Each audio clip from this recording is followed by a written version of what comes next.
First, you tell me what you write every day after your meditation report. Okay? There was watchfulness in all stages. This is the way your ego plays the game. It plays its trick.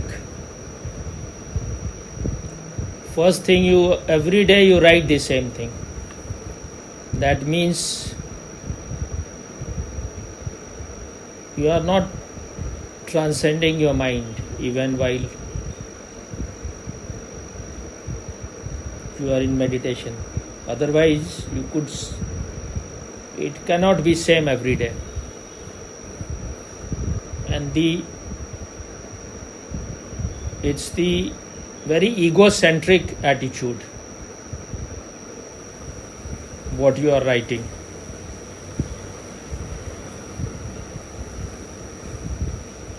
Because people who have been like good students, they think they are always everywhere toppers.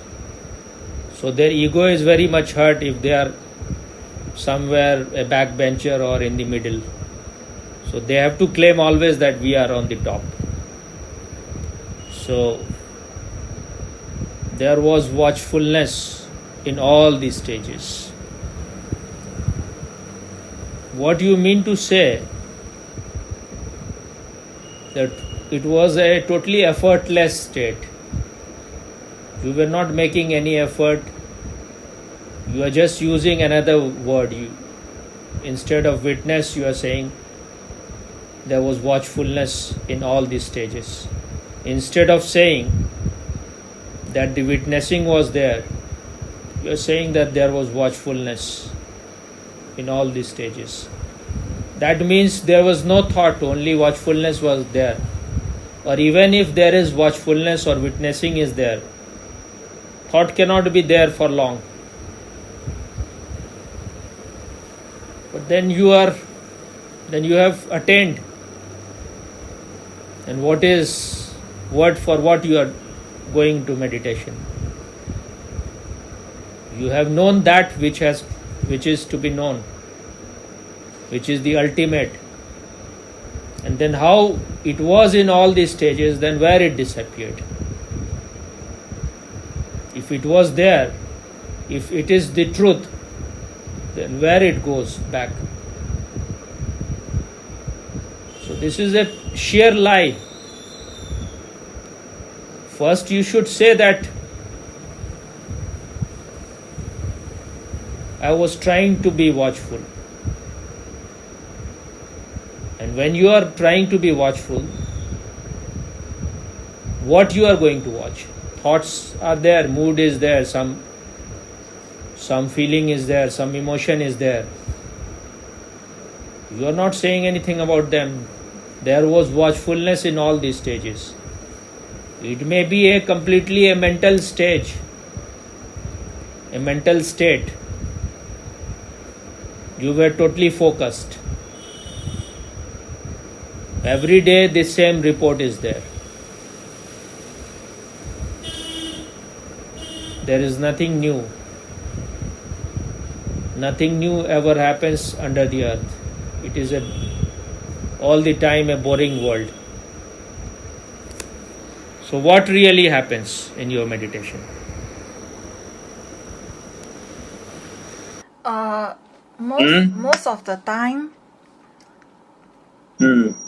like if there were thoughts, I'm aware that I was aware that there were thoughts, and I was watching the thoughts.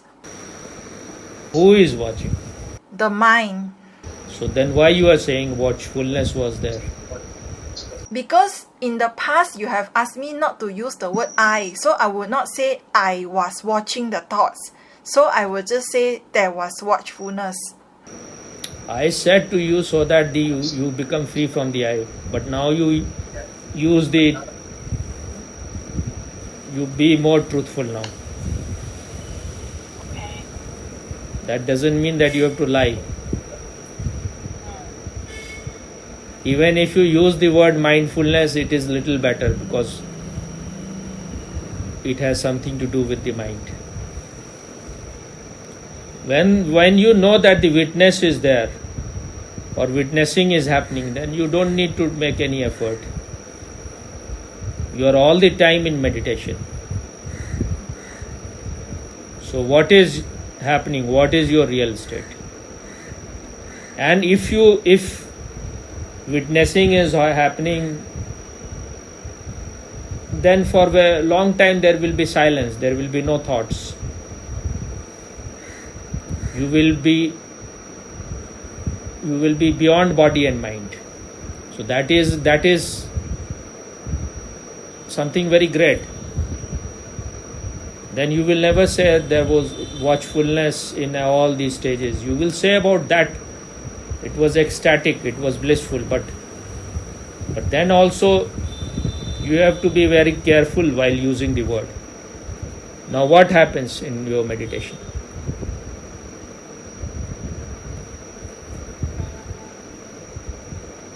Most of the time in the sitting stage, always the watching was there, Lord Swami, but it was with effort. It was not an effortless state, Lord Swami.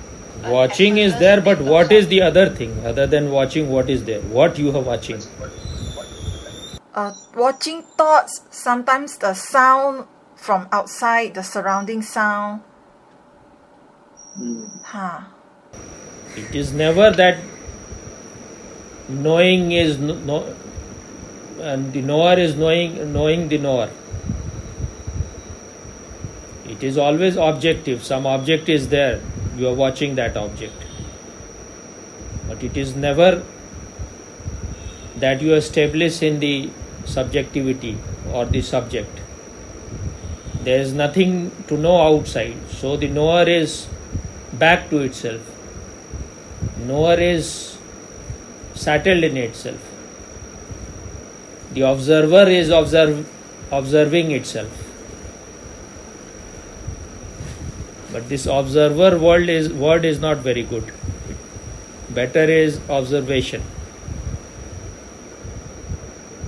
So what happens? So usually observation was happening. What is happening? You are making effort, so it is not happening. Yes, I was making effort, yes.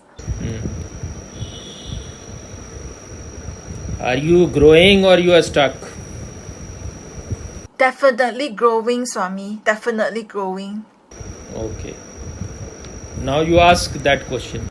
What makes a person destructive or suicidal? How do I turn any destructiveness and suicidal tendency into creativity and joyfulness?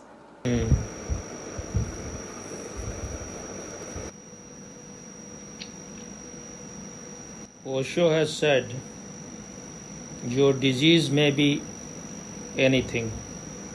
I have only one medicine. And that medicine is meditation. You can be suffering from any mental disease, any psychological disease. Once your disease is inner, the medicine has to be inner. And for all your psychological disease, for all your diseases like boredom, discontentment, frustration,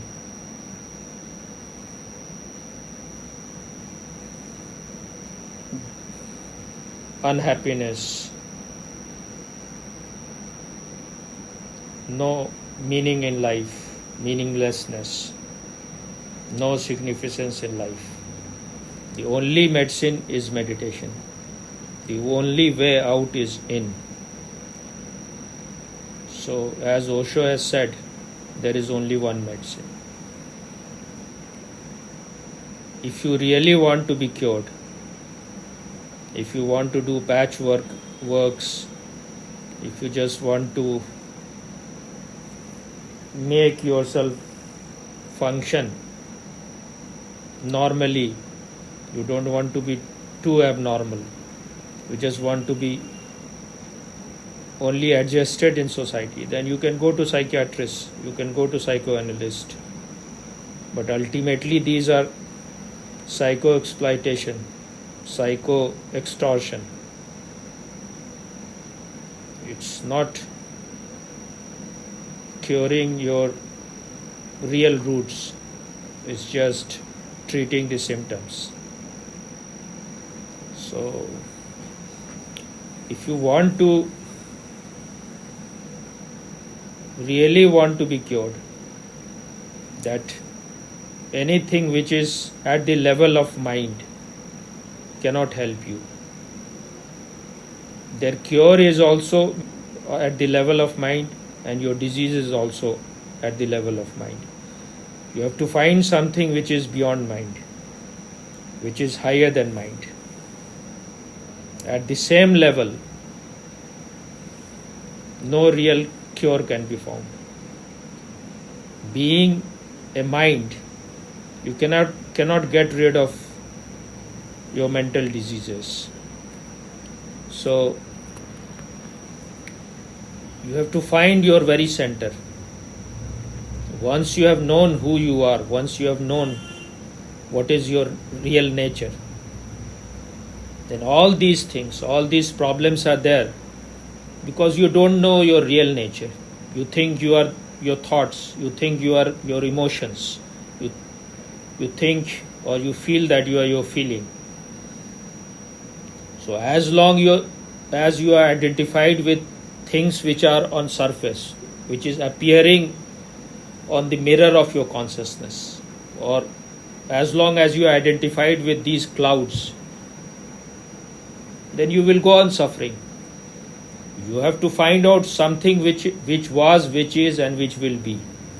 Your very center, your very soul, your very existence. Descartes has said, cogito ergo sum. That means, I think, therefore I am. He was a great mathematician and a great philosopher. But this is a wrong statement. Whatever you are thinking, that is observable. But there must be some observer. Without the observer, you will never know what thoughts are passing through you. Before you think, prior to your thinking, the consciousness must be there. The being must be there. There must be someone who is aware of your thoughts. There must be something which knows everything. We are lost in our sense organ. We are lost on the surface of the ocean. We don't want to go to the very depth, to the very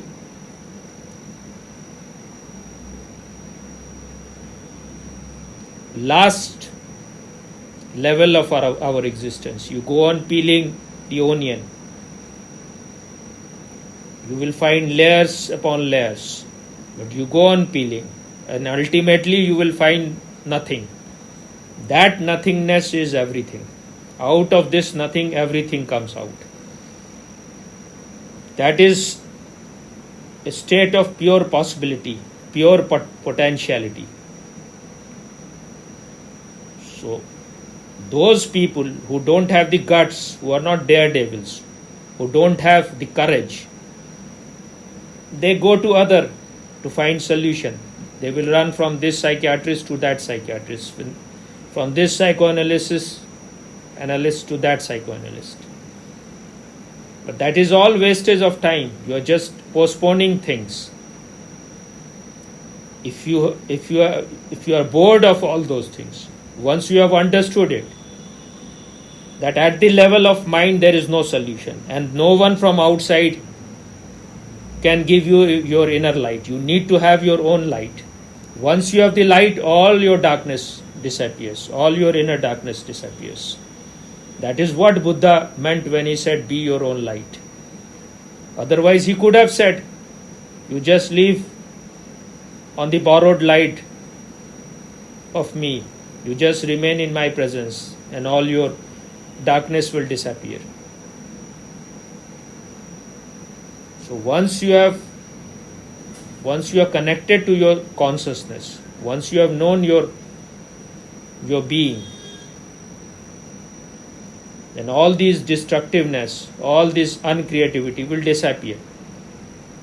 Because you have been everything in this evolution of consciousness, in this impersonal journey of consciousness. You have been a stone, you have been a rock, you have been a plant, you have been a tree, you have been all these animals, and finally you have become the human being. But you are carrying the same mind, you are carrying the same monkey mind. And it is said in Gita that to control this mind, that was an old language, that means to be a master of this mind, to be on the driving seat. It is the most difficult thing possible. It is like controlling the wind. But it also happens if you are sincere, if you have a burning desire to know yourself. This will happen only when you have this thirst.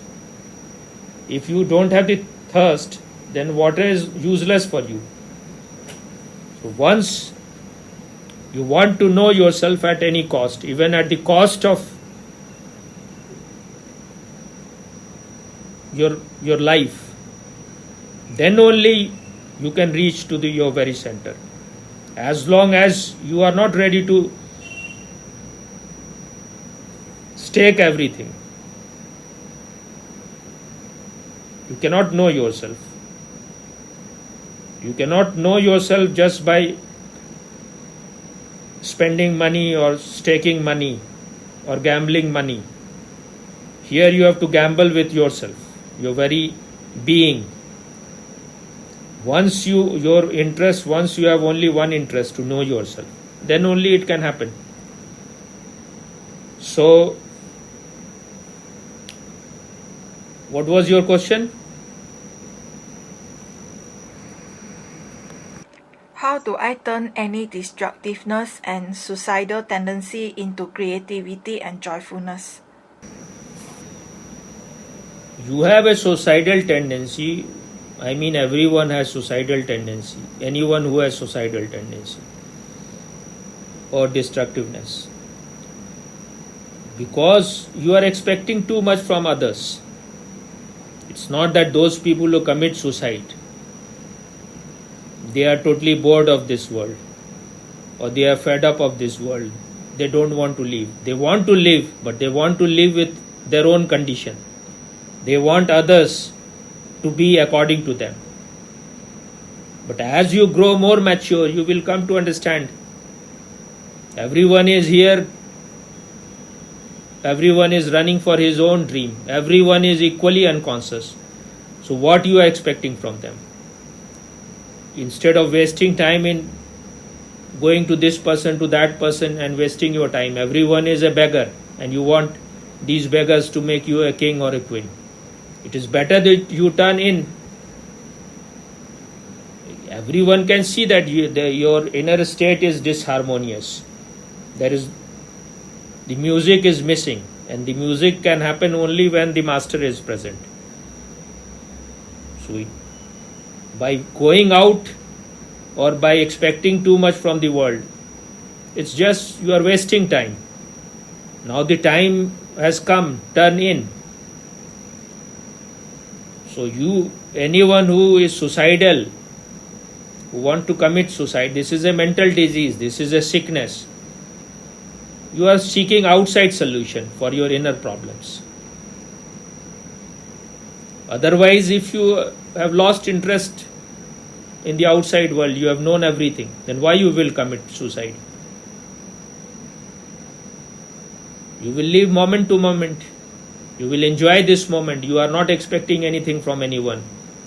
You are not desiring anything from anyone. Then why you will suffer? Then why you will become miserable? It is because you are expecting, and people are not according to your expectation.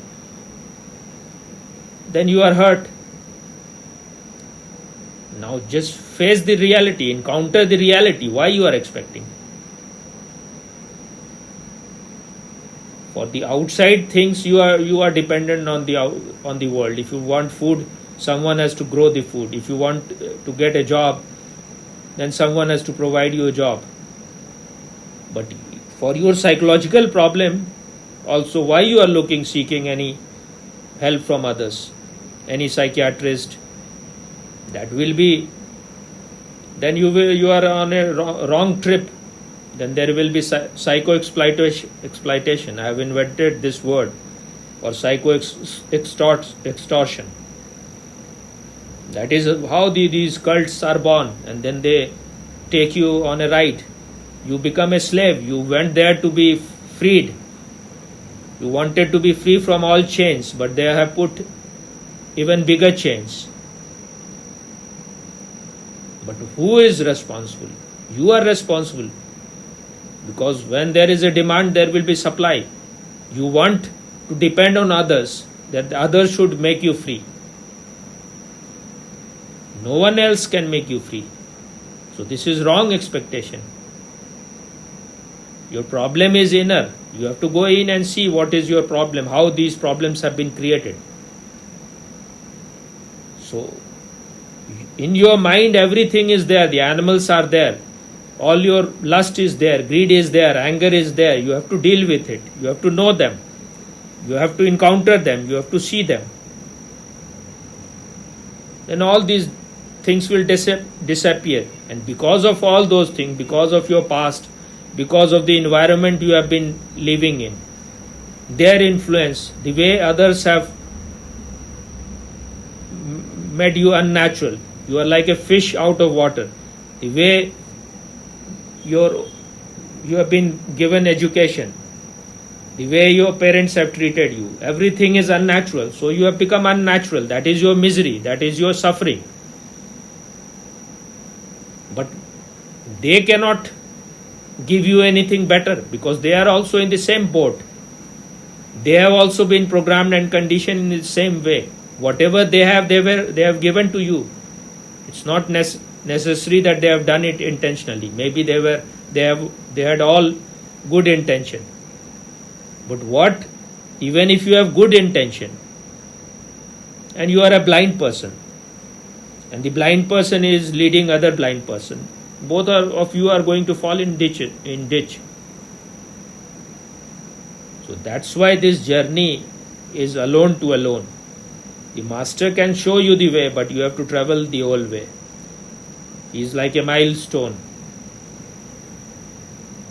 But once you have found yourself, your very nature, your very existence, then that is after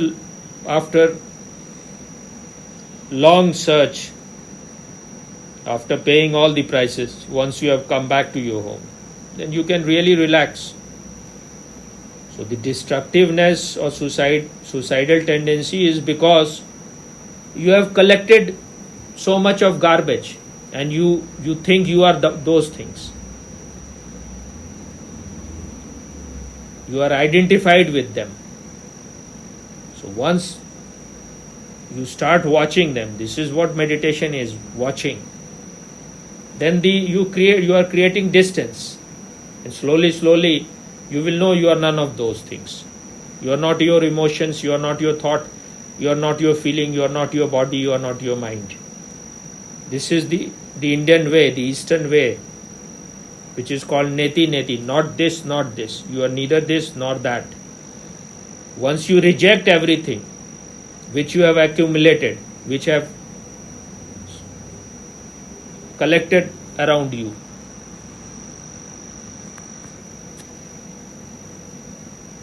then you will come to your pure state, your pristine, primordial state, your very center, your natural state.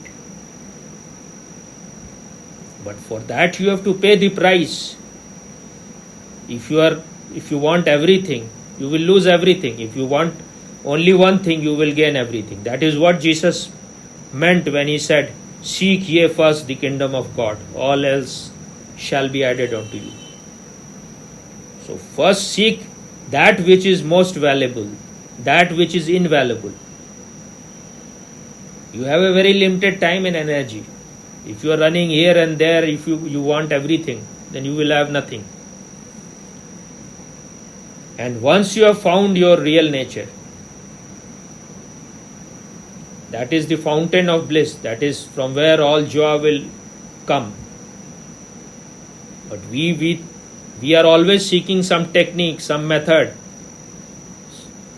Give me some method, how to do it, there is no how. You have to reach to your very center. You have to know yourself. Once you have known yourself, then you are out of all these problems.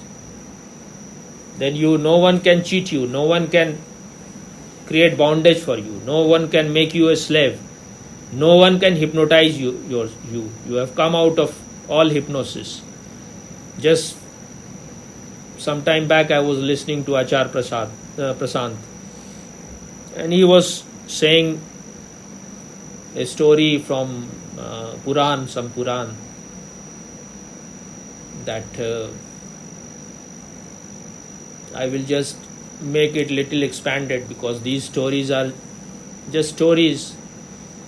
Stories, they have some message. Story you can invent in your own way, you can say in your own way. So once, because I have also forgotten the story, so I have to make it in my own way. So once about 3-4 sages went to heaven. So they were sitting there, and in heaven the chief god is Indra, and these people are between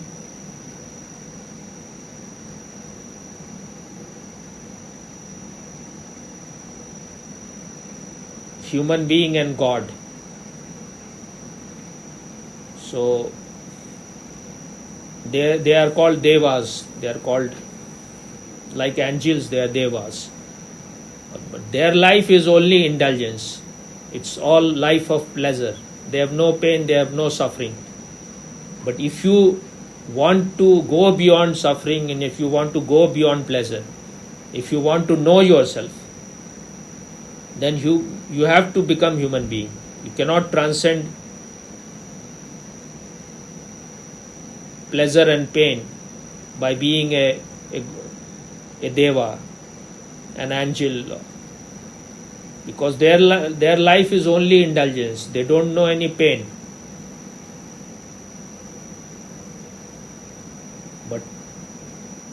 But being in that kind of life, one day you will be bored. Only pleasure and pleasure and pleasure. Then pleasure will become also very boring. So if you want to go beyond pleasure and pain, then you have to take human birth. So these people, they are always, their life is only indulgence. So wine and woman, that is their. So when these sages went there, they were served the best kind of wine, and then the women, all these women who are called apsaras, these damsel, they started dancing. So as they started dancing, first they were totally dressed, then they started dropping their clothes. So once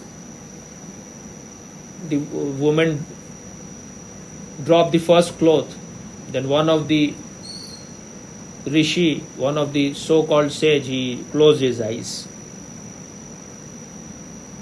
And then after some time he dropped other things.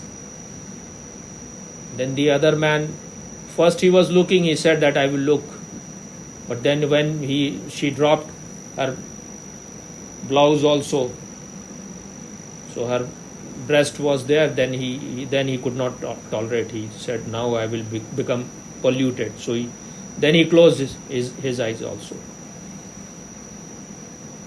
Then the third man, he was courageous. He said, no, I will go on watching. I will look more and more.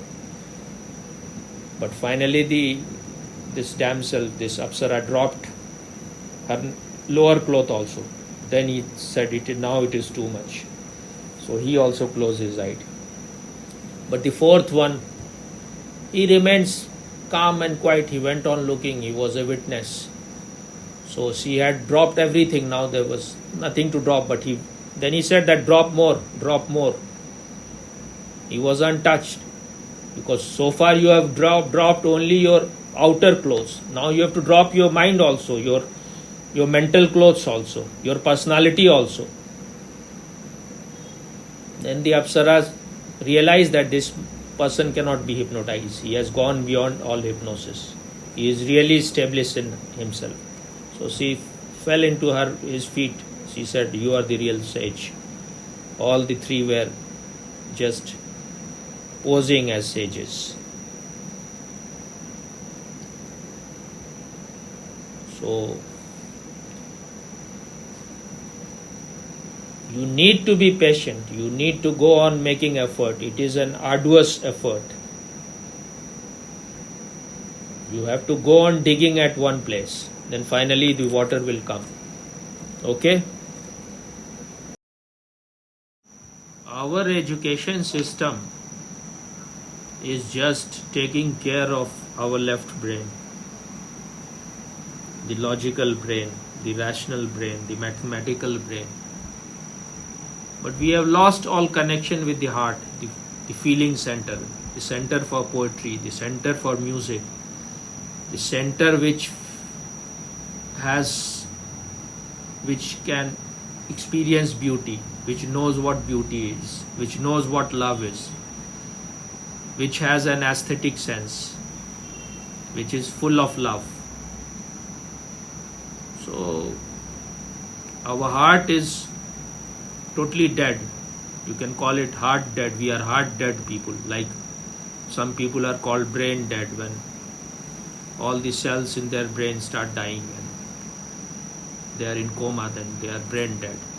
In the same way, no one talks about heart dead. The whole world is heart dead. That's why there is so much cruelty, so much feelinglessness. No one is in any way touched by anything. There is no sense of empathy. You have no compassion. You cannot sympathize with anyone. You have no time for anyone. You are not full of juice, inner juice. So when your heart center is not functioning, it will be very difficult to reach to your being.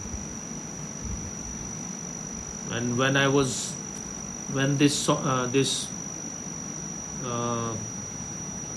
KG poetry came to my mind, Jack fell down and broke his crown, and Jill came tumbling after him. Though I don't think it has that meaning, but it has a very deep meaning also. When you fell down from your heart, when you fall down from your heart, or when you fall down from your consciousness, when you have lost your consciousness, once you have lost your alertness, your awareness, then your crown chakra is broken. You broke your crown. In India, the crown chakra is Sahasrara. That is this place from where truth is realized. Sahasrara means that 1,000 petal lotus has blossomed within you. Because once you have come to once you have realized yourself, once you have known your life, once you have self-actualized, then you are like 1,000 petal lotus. You have blossomed totally. Otherwise, everyone is just a seed or a petal. Everyone is in a state of being a bud. Only once your consciousness reaches to your crown, your Sahasrara, then the realization happens. And once you fell down from your once you have fallen down from. You cannot fall down once you have reached there. But everyone is like living in the kingdom of Date, which is what he has said, paradise lost. Everyone is in that state of having lost the paradise. And if you remain in the company of these kind of people, then you will be like a Jill, and Jill came tumbling after. So in that kind of company, everyone will just tumble and go down and down. So one has to find the right company.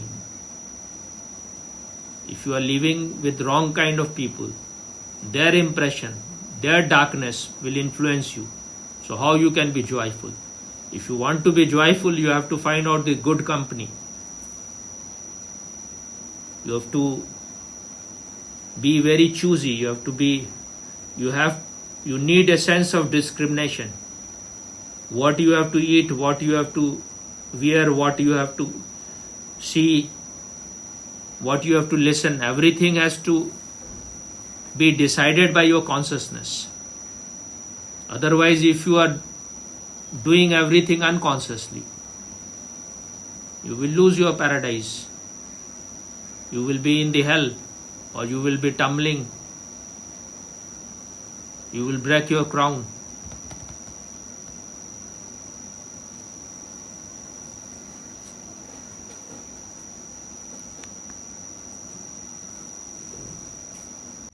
That's why it is called walking on the edge of the razor. So you need to be very alert. If you are choosing wrong things, you will be miserable. So you need to be always alert. This is what Buddha said. When there is a light in any hut or any house, then the thieves don't enter in those houses. When your house is in darkness, then only thieves enter into that house. Okay?